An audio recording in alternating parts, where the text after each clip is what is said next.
Welcome back, guys. Today we are going to discuss about another topic, that is psychiatric emergency. The word emergency is familiar to everyone. Medical emergencies, that also familiar. But what is psychiatric emergency? That we will discuss in this video. So what is psychiatric emergency means?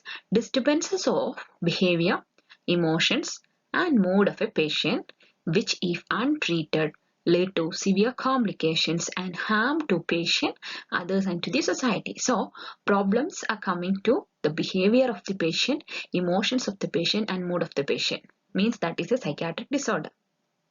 But the problems are beyond our control, and if it is not treating and the problems are giving disturbances and harm to the patient, to others and to the society, means that time that mental disorder or the psychiatric condition is considering as a psychiatric emergency. Same like other emergencies, medical emergencies, psychiatric emergency also need proper attention and proper treatment.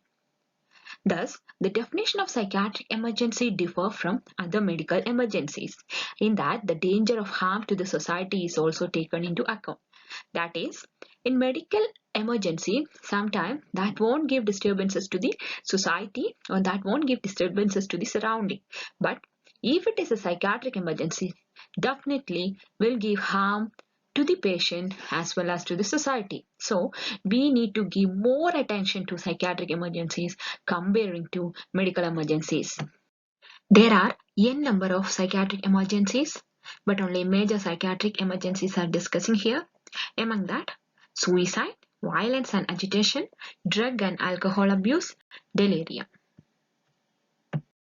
The first kind of psychiatric emergency is suicide.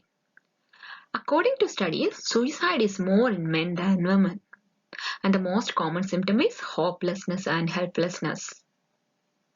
So, there are three types of suicides we can see in the society. They are suicide to escape from the painful thing, suicide to create changes in the society, and suicide for escaping from the problem as well as to do revolution. So, these are all the three types of suicide. So, the person will try or attempt suicide to escape from the problem. And when the patient or the person is trying to do suicide, definitely we can see hopelessness and helplessness in their activities, in their conversations, in their face. Then how to manage the suicide? The first thing in the management is assess the risk of patient. That is the first thing. When a patient is coming to the emergency department of a general hospital, first assess the risk of the patient life. In which degree risk is there? Which type of method they have used for suicide? Then observe the patient until he or she gets stabilized. So you are observing that the patient is going to do suicide or attempting suicide, means first observe the patient until he or she gets stabilized. That is very important. Don't get panic. You just observe the patient and provide psychological support as much as possible. At the earliest, refer the patient for psychiatric assessment. Once the patient gets stabilized, next thing is refer the patient for psychiatric assessment. And if suicidal patient is depressed, need to be treated with ECT. That is another point which you have to focus in your mind, or which we have to notice, which we have to understand, that is ECT. For why we are giving ECT to suicidal patient? Because if the patient is depressed, means again they will show the tendency of suicide. To overcome that, to avoid that, to stop that, we can give electroconvulsive therapy or shock. You know what does electroconvulsive therapy means? So it means passing a particular amount of current, like 70 to 120 volt of current for 0.12 second to the brain to stop the unusual or uncontrollable electrical impulses. And another important management include crisis intervention. Understand the crisis and based on the crisis, assess the situation and plan the remedies to help the patient to overcome the situation. And to stop or to prevent suicidal ideation, healthy family support, helplines and counseling centers are necessary. So these are all the major things which we have to maintain to stop or to prevent the complications of suicidal ideation, or to stop creating that situation. And next kind of psychiatric emergency is violence and agitation. Violence is a dangerous psychiatric emergency. It is a dangerous psychiatric emergency. It can create problem to the patient at the main time, same intensity problem to the staff or the people, those who are near to the particular patient. The risk of violence is unpredictable, especially highly harmful to patient as well as to the society. The use of alcohol or manic episodes predisposes to violence. You have hyperactivity or manic episode. You have any psychiatric disorders like schizophrenia, psychosis, attention deficit and hyperactivity disorder, post-traumatic stress disorder or PTSD, or excessive use of alcohol or substances may lead to violence and agitation. And violence is a psychiatric emergency. How we will manage violence? Provide sedation to the patient to make the patient to get it under control before an assessment. That is the first thing in violence. Maintain a safe distance, and next thing is provide sedation, that means medication to the patient to make the patient to get under control. That is the first thing before giving psychological support, before giving assessment, before doing other remedies and all. The most commonly used drug in the treatment or in the management of violence is haloperidol. Haloperidol 10 mg given as single intramuscular dose. And apart from that, one more thing we will use, that is lorazepam. Lorazepam 2 mg to a maximum of 10 mg, which is equal to haloperidol. After the patient get under control, do careful physical examination and laboratory assessment, and of course mental status examination. So stabilization of the patient is very important, and you have to observe the patient until unless they get stabilized. Adequate number of trained staff is very important while dealing with a violent patient, because you have to do some particular technique to stop the patient. There are a lot of training like PMVA and all. It's there to make the patient to become calm. So adequate number of staff, especially trained staff, is very important while dealing with a violent patient. Then again the same thing, close observation is necessary and maintain a safe distance from the patient until they get stabilized. So in violence or in psychiatric emergency, you must be very vigilant. You must be cautious. Always. You should give support, and you should give support to the patient. At the same time, you need to protect yourself. So that is very important while dealing with psychiatric emergencies.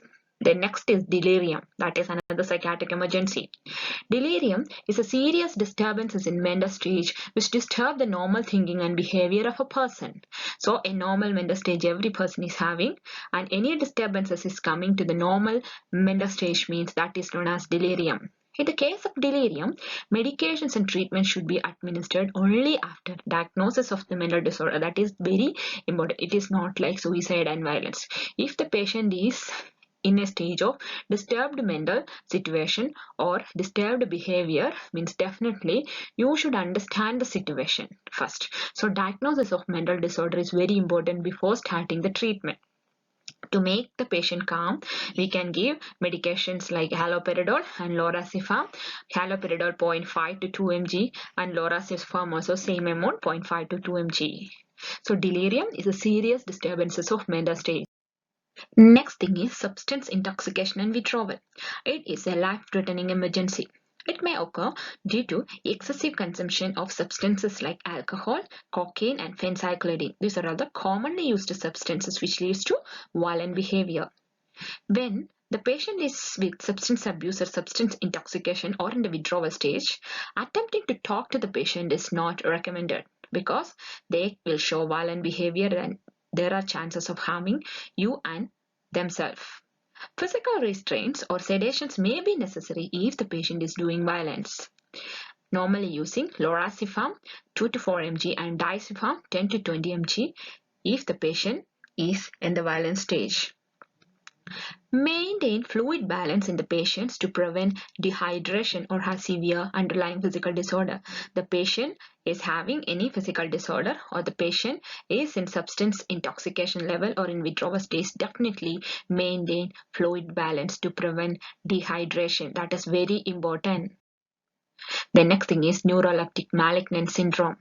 It is a reaction to dopamine antagonist, an antipsychotic drug.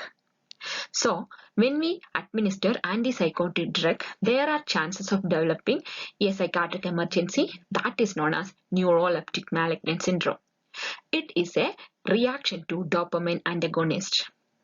And what is the pathophysiology behind this means? It is believed to be the blockage of central dopamine receptors. And the symptoms of the psychiatric emergency include muscle rigidity, hyperpyrexia, that means increasing the temperature of the body, tachycardia, that means increasing the heart rate, hypertension, increasing the blood pressure, tachypnea, increasing the pulse level, fever, and acidosis. So these are all the symptoms will show the patient, and automatically the patient will go to a severe stage. So to stop or to overcome the situation, what we're supposed to do means understand in which level the dopamine agonist agent is there in the body and how much is the intake. Next thing is personality disorder and anxiety disorder. These disorder also considering a psychiatric emergency because the patient who is suffering from anxiety disorder and personality disorders have the high risk of suicidal tendency. And suicide is a psychiatric emergency. Basic treatment tips for psychiatric emergencies are spacing, appearance, focus, exchange, and stabilization. First thing is spacing. Spacing means maintain a safe distance from the patient while talking to the patient, while discussing something with the patient, because they are in an emotional imbalanced stage. Then appearance. Maintain always a confident and good eye contact with the patient and show empathy towards the patient. Then focus. Observe the patient. That is very, very important. Vigilance. Observation. That is very, very important, especially the hand of the patient. Then exchange. Continuously talk to the patient. Provide psychological support to the patient for de-escalation from the situation, and always be a good listener. Then stabilization. Sometimes to make the patient to get under control, we can use the techniques like physical restraints, sedations, and chemical restraints. Well, coming to the conclusion, psychiatric emergencies are very common and present in different way, and it is one of the main emergency, and it is a risky and dangerous situation while comparing to other emergencies because it will provide or it will create harm to the patient as well as to the society.